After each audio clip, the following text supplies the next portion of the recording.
downtown you could hear the whispers. McNair will never finish this. He's bit off too much. He's crazy. And what's interesting though, it spurred me on even more to make sure we got it right.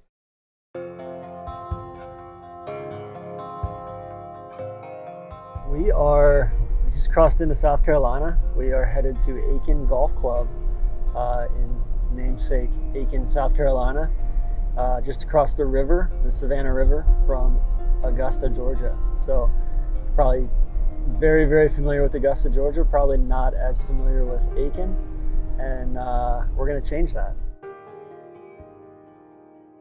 I grew up in Atlanta. It's about 2 hours away, and there's not a lot of great golf in Atlanta, so people tend to take weekend trips to play golf or day trips to play golf. It's always really, really nice when you have a car like this to drive over in too. It makes the drive a little bit more comfortable, a little bit more fun.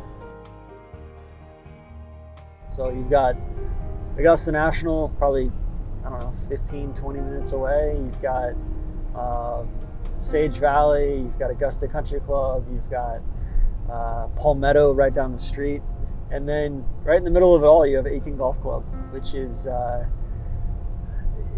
former Muni, now privately owned. It's not long, it's sub 6,000 yards, but it is about as much diversity of architecture as you could possibly ask for in a golf course. One of the first times I played out here, I made 2 pars and shot like 1 over, because this golf course is can absolutely be feast or famine. You can go make a couple eagles, and you can go make a bunch of bogeys and doubles. So I guess first things first, who are you? Where are we? Set the scene for us, Jim. All right. Well, I'm Jim McNair Jr., and my father, James McNair, he purchased this golf course from the city of Aiken in 1959.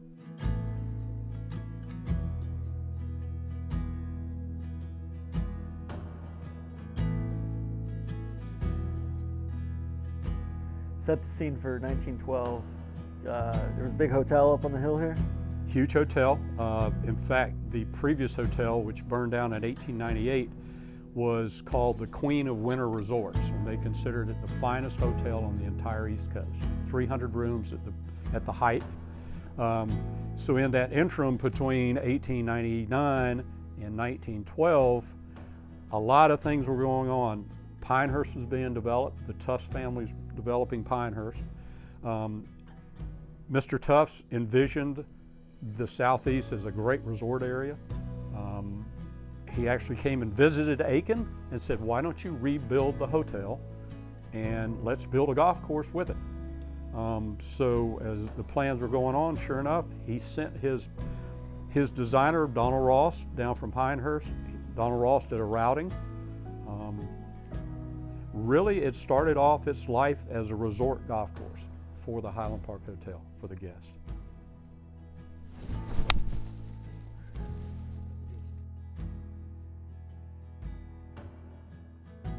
And John R. Inglis was here. He was actually a pioneer in the golf business at the time. He was a club maker, a golf course designer, golf course builder, and he was considered one of the finest teachers for ladies during that era in the country. He initiated the Women's Invitational Golf Tournament. And it started in 1937. He invited all the best amateurs and the best the women golf professionals at the time, which there weren't that many. Babe Saharius and Patty Berg, who actually the first time they ever met was here when they played each other. Patty was an incredible amateur at the time, and the Babe had just been an incredible Olympic champion in 1935. The fact that Aiken Golf Club did have someone like a J.R. Inglis for those 24 years until 1939 is reason that the golf course is probably still here. And he stayed here from 1915 until 1939. And that's when the hotel finally did say we're going to close the doors. And that's when they sold this golf course to the city of Aiken in 1939.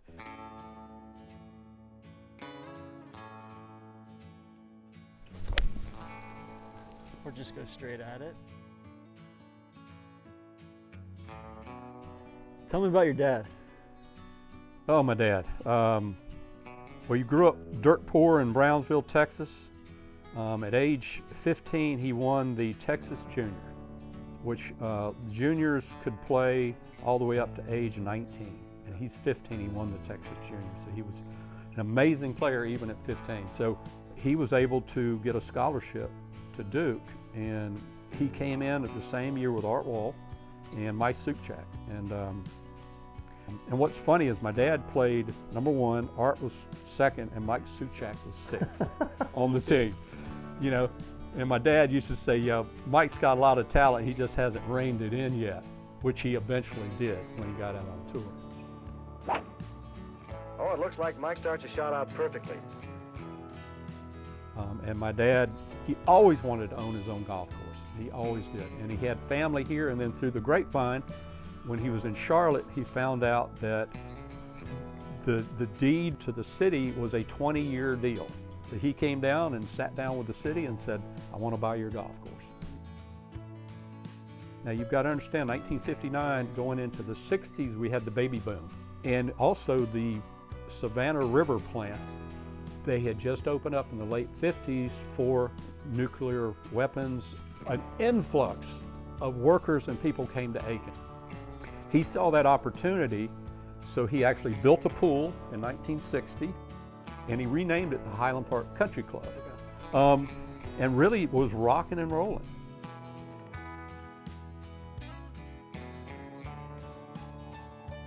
And I always had a dream to follow my father. My father said, you know what, if you really want to be in the golf business, you need to experience different levels of clubs and different operations. So I started at the Plantation Club in Harbortown. I did that actually for a year or two, really enjoyed it. And then my father said, it's time. If you want to take it over, I'm ready to retire. So I came back in 1985.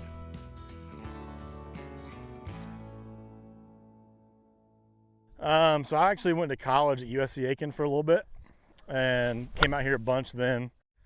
You know, good, like cheap golf, really, it's considering the market, and spent a lot of time out here. I love it.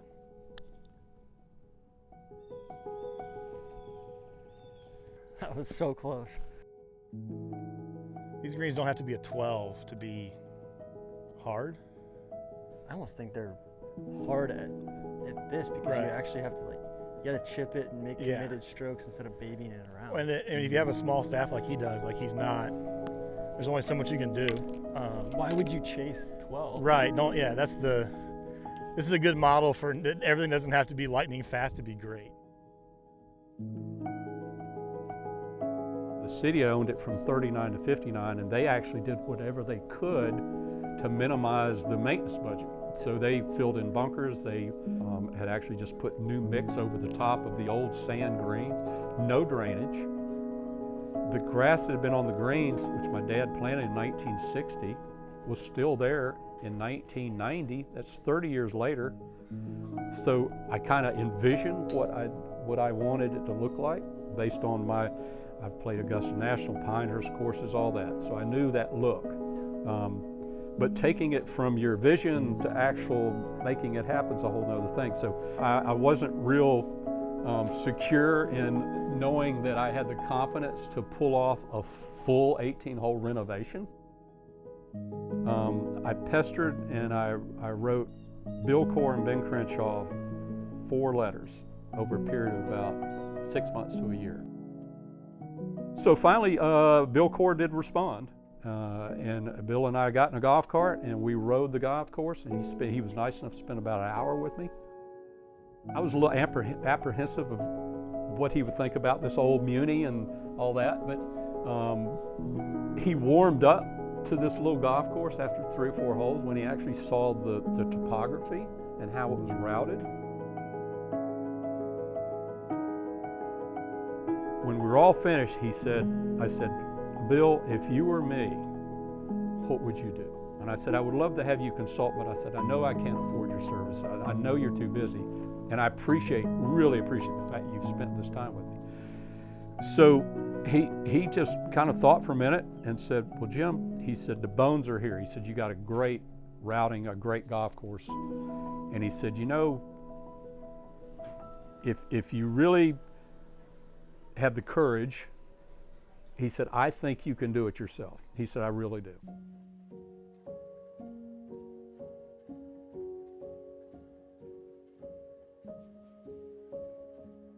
Had you ever been on a bulldozer before? No, I hadn't. Okay. Now, I owned a backhoe and I had other equipment and tractors and things. My father had a great friend he played a lot of golf with. So he said, I got just the bulldozer for you. It's a Cat D5 with a 6-way blade. He said, come on out and try it. And I'm literally, my hands were shaking. He climbs up in the cockpit with me. He says, okay, this is how you turn it on. This is how you do it. And he said, I'll do it a little bit for you. He said, I'm gonna let you go at it. And I'm glad it's not on video because it was and bleeds. But I'll never forget though the day they unloaded it at the golf course. And the driver says, here's the key, good luck.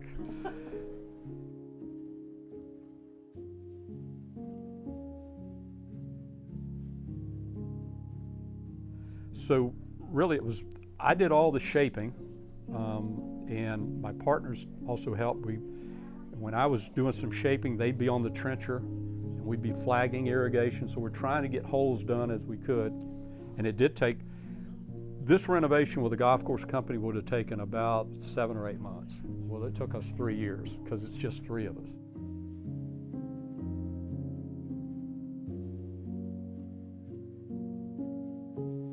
You didn't have any sort of master plan. It was all in your head. It was all kind of, let's react to this and let's...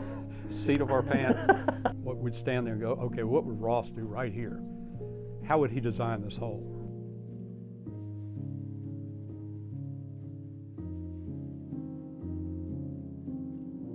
How many acres of turf do you have? We have a total of 37 acres of turf, and that's greens, tees, and fairways, and rough. A typical 18-hole golf course would have how many? Typical is about 90 acres. Okay. Anywhere from 70 to 90 acres.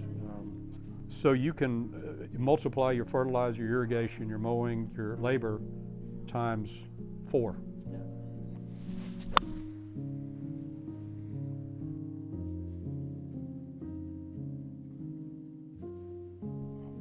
Cool thing about this place is 4 par 3s are very different. 2 of them uphill, 1 shorter, 1 longer, 1 mid-sized downhill, and 1 just ball buster after a par 5. So you get a different look every time. There it is. Really, some of my favorite holes are really the par 3s, because just the fact that Ross, when he built golf courses, he always had that saying that if you have ball in hand, it should be a difficult shot. And 3 is about as difficult as they come. It is, it is. But you gotta hit like just a dead straight drive. You gotta be down that corridor, and then, I mean, that green is how many yards deep? And that green, when I was growing up back in the 60s and 70s, was actually a par 5. And the green sat way back beyond where the green is now. And it was a very short par 5, but the creek ran in front, so you either laid up or hit. We considered keeping it in a par 5, but we knew that where our tee selections were and how we could shape the fairway, it could become that really, oh my gosh, the 3rd hole at Aiken Golf Club will kick your... Like the de facto number 1 handicap. Wow. Yeah. And then again, you got to understand too, I grew up with a chip on my shoulder. Everybody in Aiken said, oh, Highland Park is too easy, it's too short. You're always the stepchild to Palmetto. I'm always the over there. stepchild to Palmetto. So I said, you know what, I'm gonna make some tough holes out here.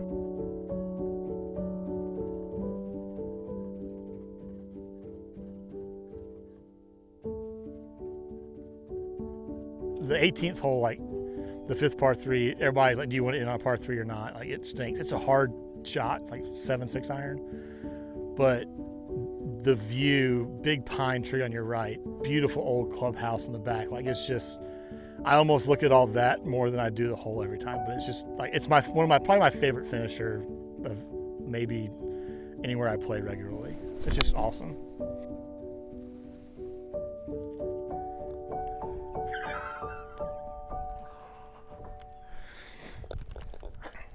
Good win there. Good shit, bud. Love that. I gotta hit this one again.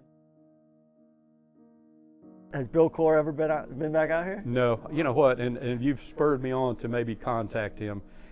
I'm hoping maybe he will visit sometime, Yeah. maybe Masters Week, and buzz over and take a few minutes to see it. So that would be great. It'd be full circle. Full circle to reunite with Bill Core and say, hey, you remember when we rode around this golf course? Yeah. Let's ride around it now. You did all this from 97 to 99. Did your dad Yes. ever get to come out here, see He the did. golf course? He did. He passed away in 2001. One of my memories was in 2000. It was a beautiful fall day, like in November. So I drove my golf cart up. I said, it's a beautiful night, a beautiful afternoon. Get in the cart, let's go for a ride. So I get him in the golf cart, and we drive around, and we go all the way to the 10th hole. The 10th tee sits up at the highest point in the city of Aiken, the 10th tee. So it looks over everything. Sun going down, I had irrigation flying out in the fairway. So he looks at me and he's got tears in his eyes. He puts his hand on my shoulder and doesn't say a word. And I knew what he was saying. He was saying, son, I'm proud of what you did here. I wasn't always completely sure you could actually, he said, I knew your vision, I backed your vision. I didn't know you could actually pull this off. And he's sitting on that tee that night. I mean, it's one of my favorite memories.